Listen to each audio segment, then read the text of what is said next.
Apple TV Plus, and live sports with Charlotte Henry. This is MacVoices. Today's edition of MacVoices is supported by Truebill. Get control of your subscriptions at truebill.com/MacVoices. Welcome to MacVoices. This is the talk of the Apple community, and I'm Chuck Joyner. Folks, I'm not that much of a sports person except for one particular sport, but the rest of them I sort of dip in and out of as necessary. But there's one that is making news with Apple TV that I have absolutely no way to judge any of this. And so I thought I would call an expert and talk to her about it. Charlotte Henry is back. Charlotte, it's great to have you. Hi, thank you. Yes, I don't know if my expertise is in watching too much sport on television, something I am actually expert, or Apple and TV and Apple and media, but we'll see how we're going. And I want the sport you like, we need to have a discussion about, but I suspect that's better for off-air in the current circumstances. Yeah, given what's going on now, I agree with you. Yeah. I agree with you. We'll leave that till afterwards. But you are the perfect person sort of to cross up, because I know you are a fan of this sport, and we'll talk about that in a minute, but you also are an Apple TV person, observer, watcher, so it just made perfect sense. So what we're talking about here is what on my side of the pond would be referred to as soccer. What your side of the pond refers to it as is football. Yes, made more confusing by the league we're talking about is actually called Major League Soccer. So is that Major League Soccer? Is that what they call it in your country? Is that the name of it? Okay. The brand is Major League Soccer, the same as it's the Premier League. You know, the English League is the Premier League over wherever it is broadcast. So yeah, the MLS. And of course, what we're talking about is that Apple and the MLS have signed an absolutely enormous deal that will see every MLS game broadcast by Apple in some form or another for a decade from next year. It's pretty staggering. You know, Apple, this is such a classic Apple move, isn't it, Chuck? They dipped their toes in a little bit with baseball, another sport I rather enjoy. And then suddenly they come up with some whopping great big deal like this. It's a very Apple way to go about things, isn't it? And I want to throw in, just as to keep the picture going just a little bit, that as we record this, apparently Apple has made a bid for NFL Sunday Ticket, the National Football League here in the States. The decision has not come down yet. So by the time you hear this, it may or may not have come down. But all of a sudden, Apple is looking at sports in a big, big way. Yeah, very much so. And it's a thing I've written about over on my newsletter at The Edition on Substack. But yeah, the NFL Sunday Ticket thing has been going on for a while. It's been heavily rumored for a while. I'd be pretty surprised if Apple doesn't get NFL Sunday Ticket, which again, very big deal. I mean, that in some ways would be because of the prestige of the NFL and the brand of the NFL. That would be the biggest of the lot, wouldn't it? To have the NFL. But this, in terms of scope and size, is an enormous deal.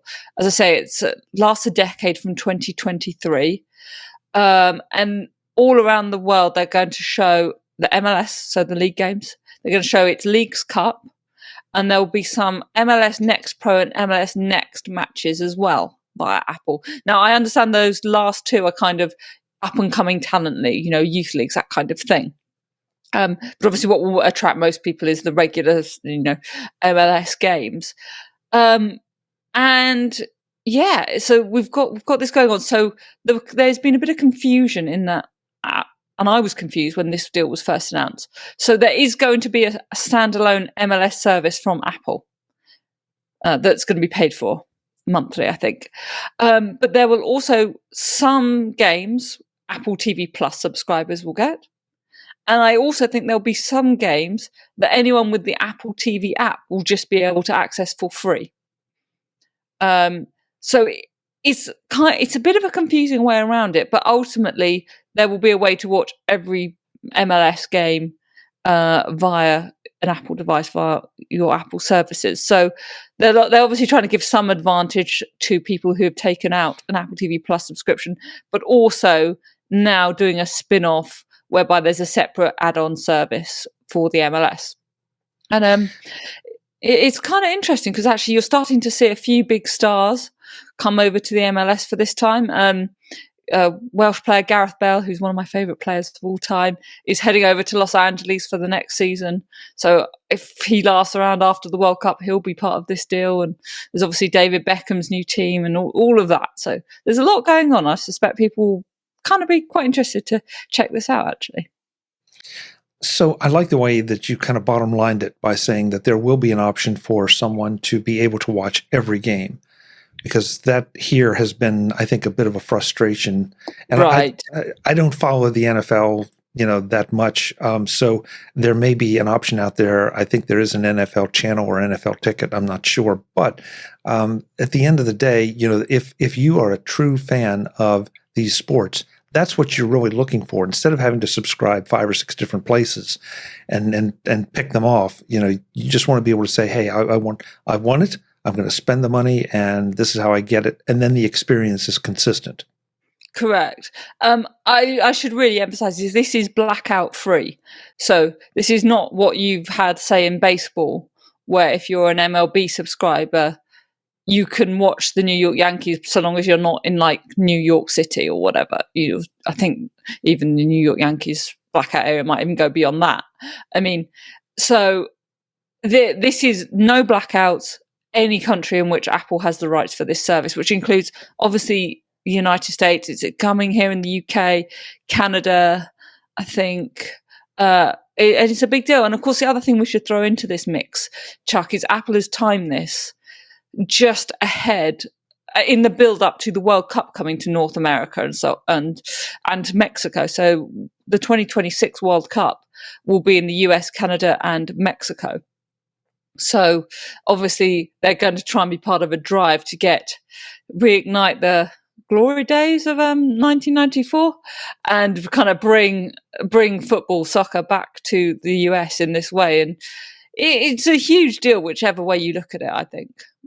And, I'm not someone that's particularly, I'm a huge football fan, but I'm not someone that's particularly, of all the leagues I will watch around Europe and the world, the MLS is quite low on that list. I don't think I would particularly choose to settle down, but obviously there is a desire to expand that, and having a partner like Apple is a pretty good way to go about it, I would guess. Yeah, I mean, football and baseball are kind of known as the American games, American football, but there's no question that this gets confusing. For the American audiences, soccer, there's no doubt about it that it's gained in popularity in a huge way.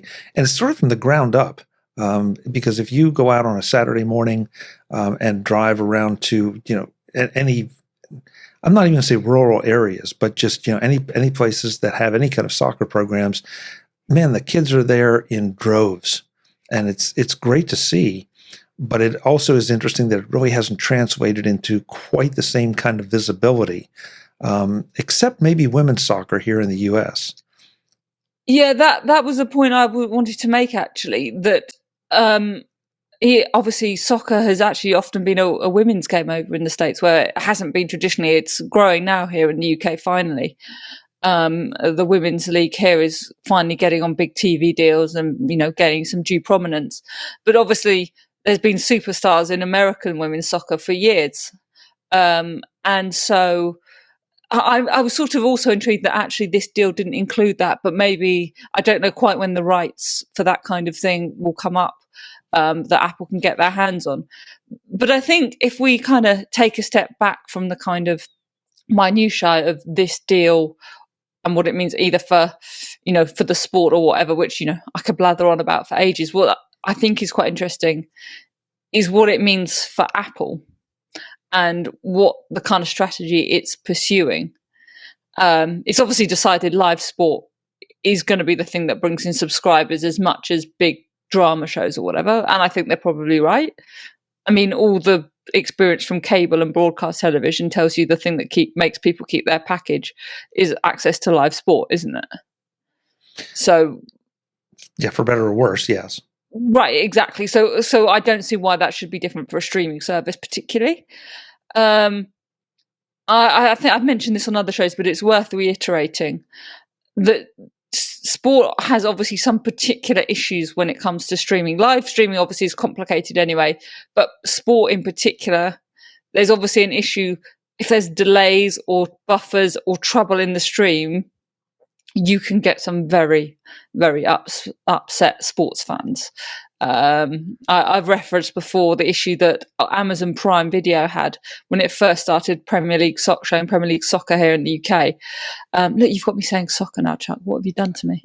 But they started showing Premier League matches here in the UK, and there was the streams it was all high quality production, but people were seeing that a goal had been scored on Twitter before they saw it on their television, or a friend was messaging it got a bit messy, and Apple will have to work very, very hard to make sure those kind of things don't happen. And it also intrigues me that there's this add-on element to it. I guess financially there has to be, because you can't show live sport and still be charging $4.99 a month for your streaming service. Particularly if you're not, Amazon, with all the other revenues that, Amazon has lots of ways to draw you into Prime Video to sell you other stuff. Apple, obviously, biggest company in the world, making lots of revenue, but does need to make money itself from this. It can't have this as a loss leader, I wouldn't imagine, particularly as it's charging a lot less than its streaming rivals. So it's interesting, isn't it, that they're making this an add-on service. You're going to have to pay extra if you want to watch it. And it is making the Apple TV Plus experience, Apple TV experience, different for different people now. Whereas, you and I have discussed before that my Apple TV Plus is the same as your Apple TV Plus, and always has been. But we're starting to see some divergence from that. And I guess if and when they win the rights to NFL Sunday Ticket, the same thing will happen, won't it? You don't know. I mean, that's the thing. That's does Apple TV suddenly have an Apple TV Sports package that or channel or service that now covers Major League Soccer, NFL Ticket if they get it, and whatever other leagues or sports they decide to sign up? And would that be a good thing? In some ways, I don't know about you, Charlotte, but one of the things I resent about the way that the cable system currently is set up in the U.S. is that so much of the time I have to buy channels that I really don't care about to get channels I do care about. Sure. And the interesting part of that is that the channels that I don't care about that I'm paying for in that package are the most expensive channels in the package. So in essence, I'm having to pay for stuff that I really don't want, never watch, couldn't care less about. And yet if I want to get the things I want, then, I have to pony up and help support that. And so in some ways, I would love to see Apple sort of break that off. I mean, you got to be careful because, do you want an NFL ticket channel and do you want a Major League Soccer channel? No, I don't think you want that, at least not at this point. But I wouldn't mind seeing, the dramas broken off a little bit more from the sports and maybe just a little bit of sports sprinkled in. Yeah, that's a really interesting point, actually, that I hadn't really considered, mainly because we haven't really seen much sport on TV Plus. The baseball is within the Apple TV app, but is free. Anyone who has an Apple device can watch it should they choose. So yeah, it is an interesting one that that do Apple want to provide you the capability to build your own bundle, which is essentially what you're describing, isn't it? You don't want to pay for, if you don't want to watch The Morning Show and Ted Lasso, but you do want to watch the MLS, can you do that? You could see it being very beneficial to Apple because it's another whole set of customers they might be able to get. Could it become a bit messy and confusing for consumers? The thing we always know about Apple is kind of simplicity seems to win out for them. So, we always joke of, Apple One Premier tier, which is the highest level of their services bundle. Could they have a Apple One Premier Plus, which gives you access to all their sports content as well? It's going to be interesting to see how they develop it, because I think it's fairly obvious that this is just the start, isn't it? They're, increasingly committing to live sports rights, aren't they?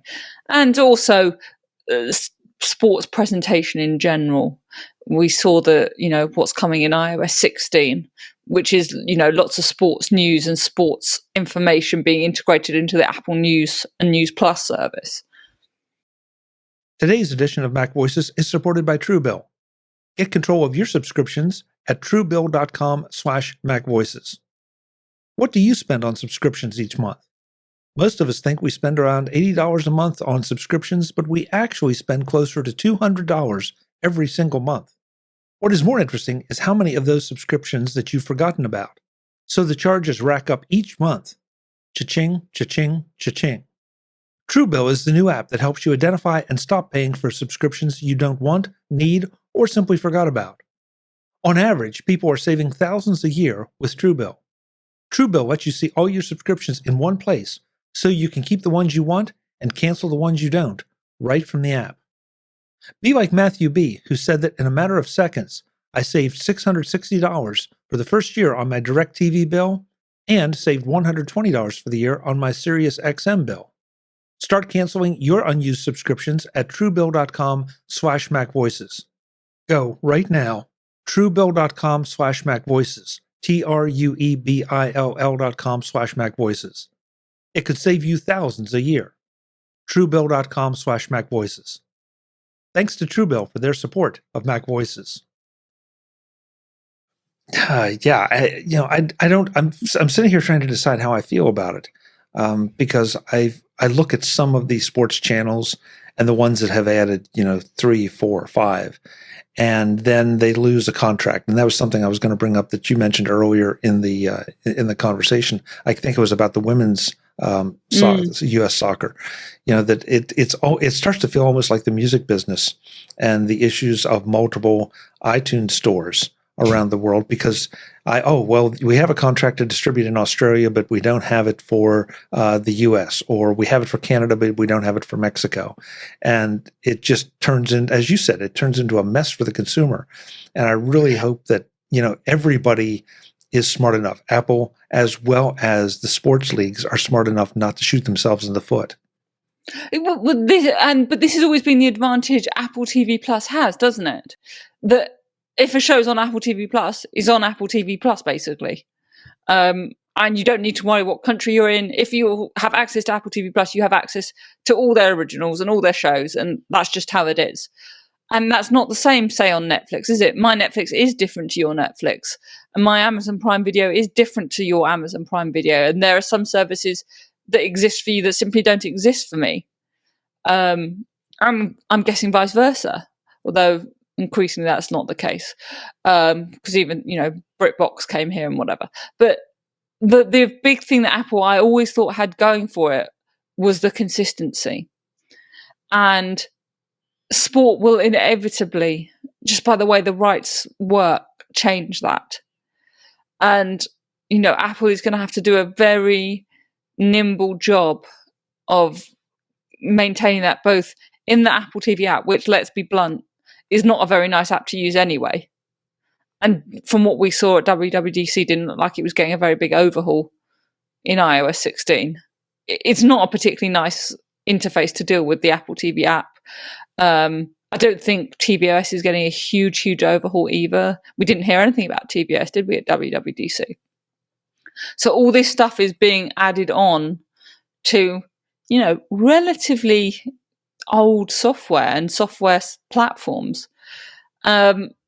It will be interesting to see how, if a company can pull it off. It probably is Apple. They're, a nimble company, but this can get messy quite quickly. So it will be, how does it respond to VPNs even?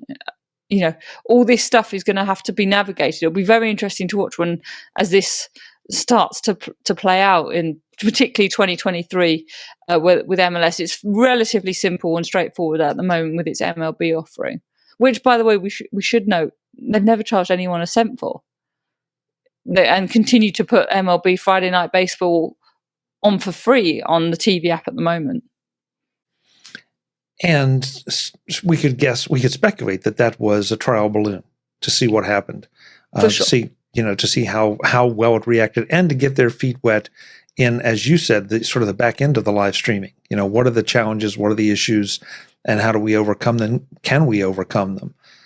So it wouldn't surprise me, again, if we saw this for soccer and if they get the NFL, if a little bit of that might get sprinkled into the I hesitate to say it, basic Apple TV service. And then with different tiers, channels, pluses, primes, whatever you want to call them. Yeah. Because in some ways, the more we talk about it here, the more that sort of appeals to me for a lot of reasons. The kind of plug and play option. Well, the plug and play option, but also the segregation part of it into different channels. As a consumer who doesn't want to pay for something I'm not using, that appeals to me. But it also, the concern I would have over that is what we've seen here with some sports channels in the U.S., and I'm intentionally not calling out any names. When there's no live sports on, you're just trying to get me in trouble. Yeah. But they try to create programming for sports people. Sure. And at some point, it's just like, this is just a bunch of people, causing controversy. You take the right side, I'll take the left side, and we'll argue until the real game comes on. And it's so fun because I know what you're talking about, and you're being very restrained. Yeah, look, that's always the nature of these things that have seasons and off-season, times where periods of the year where games are not being played. And of course, we don't really know how much Apple will dive into that field of like analysis and discussion and, that side of sports programming. And of course, doing this stuff is not just about literally putting the thing on, plonking a few cameras at a stadium and putting it on air. You have to have commentators who know what they're talking about, analysts who know what they're talking about, presenters who know what they're talking about. You have to have all of that built in. People, those people who do that for the MLS are now going to be working for Apple, which is a kind of fascinating concept that the iPhone company is going to employ football commentators. And is that a bad thing? No, not necessarily. If they're playing them well and they're having a nice time doing the job, absolutely not. But fans will, I think this will be I think it will probably be okay for the MLS, where I think it's probably, let me put it this way, American soccer fans are very different to English and European football fans. And probably American fans will be less perhaps judgmental or have different expectations of the presentation in the US. Whereas for something like the NFL, when you have long established commentators, if Apple gets the NFL Sunday ticket, fans will be, demand very high levels of commentary and analysis, which I think will be really important for Apple to get right if they want to be taken seriously in this space. I've seen some gripes about the caliber of what's going on with the baseball coverage. It works for me because I'm not a particularly in-depth baseball fan. And if someone's giving me the 101 version of watching baseball, that's more than enough for me. But if you're a hugely committed NFL fan, which is so much kind of in the technicalities of it, I suspect Apple will have to get that right. Maybe the MLS deal is a way for them to test the water with that. It's fun to speculate on some of this stuff. Listen, but I did want to ask this question, and then I've got one other point to make. But I absolutely am showing my ignorance here, and I freely admit that. Does the Premier League and the Major League Soccer, do they overlap as far as time goes? In other words, are they playing at the same times of year? I think so. I think there is some points where there's crossover. Yes. I mean, the Premier League is essentially a winter, will run from August to May, basically. So yes, there is inevitably some overlap. Okay, I'm just wondering because if we did have one soccer /football channel to rule them all, would it make sense for those two to combine in some way? I mean, the money would be staggering.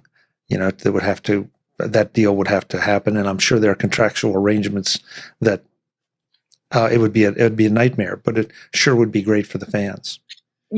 Maybe, yeah. I mean, I think Premier League soccer here is long established on basically 2 channels plus Amazon. For a couple of blocks of the year, Amazon get it here. So I think you would have to pay a lot of money to prize it out of Sky Sports and BT Sport. But that doesn't mean there's not other stuff available. Right, but now that's an interesting statement, though, that Amazon is in there. So is Amazon a supplement to the other two? Or, I mean, in other words, are there games that are strictly on Amazon, or is it just really? Okay, that's interesting. There are rounds of fixtures that Amazon own.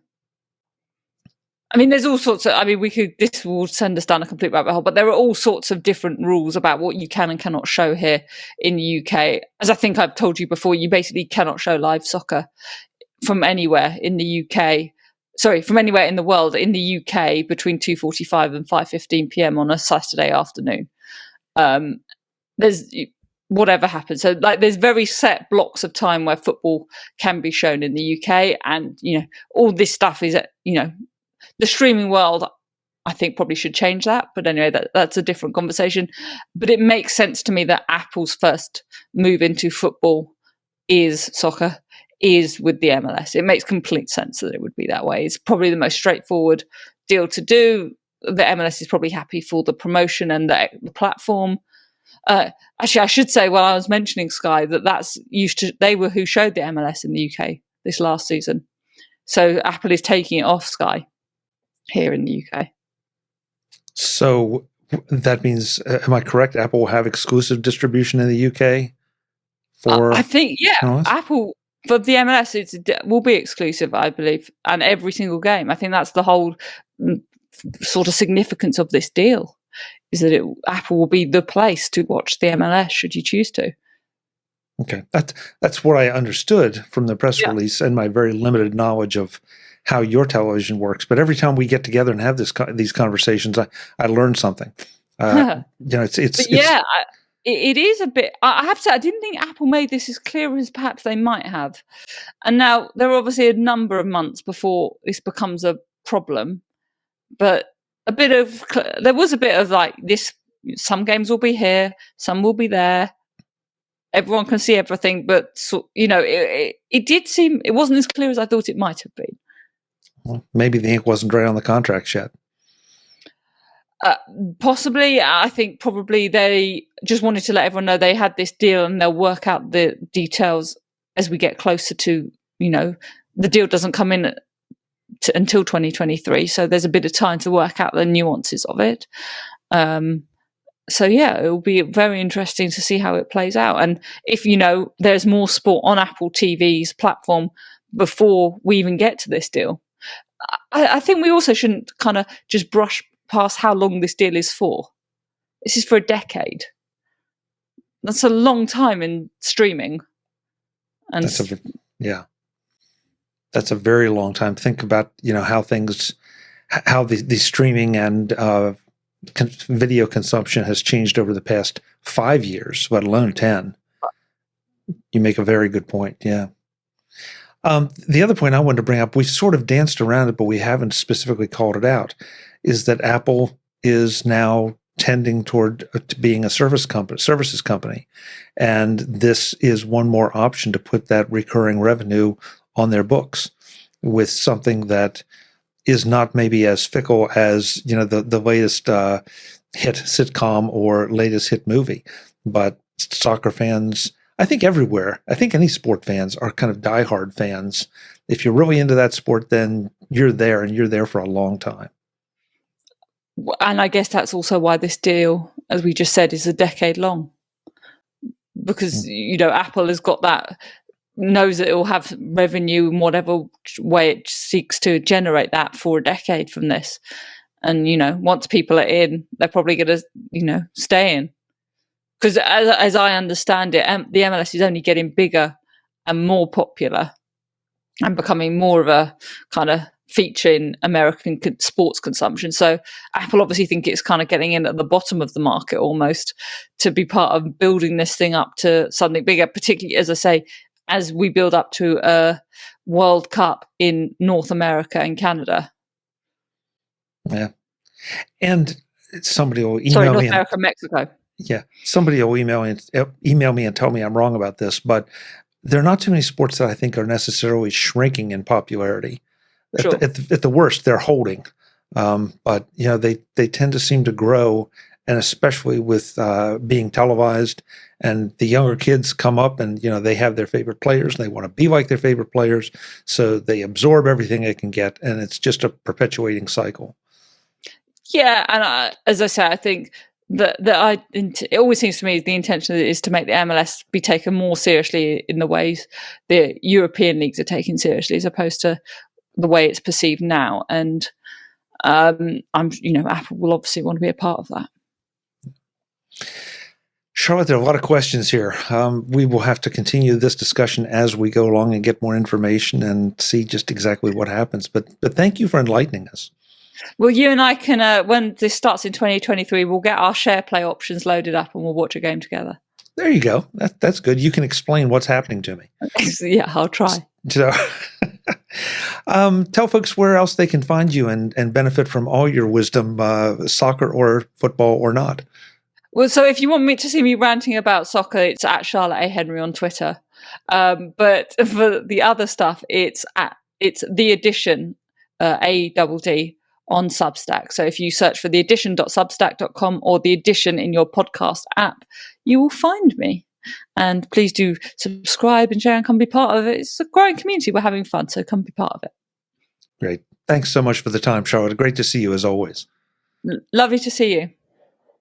Folks, I'm Chuck Joyner. This is MacVoices. Whatever you call it, football, soccer, I don't care. Go out and check it out when it gets to Apple TV+. I know I'll be starting to pay a little more attention just out of sheer curiosity. Until the next time, and as always, thanks for watching. Visit MacVoices.com for show notes and to connect with Chuck on social media. Get involved in our Facebook group or like our Facebook page, and get more out of your Apple tech with MacVoices Magazine, free on Flipboard and on the web. And if you find value in it all, consider supporting us through either our Patreon campaign at patreon.com/MacVoices or by making a one-time donation via the PayPal link on our front page and in the show notes of each episode. You will join these fine people who help bring you MacVoices.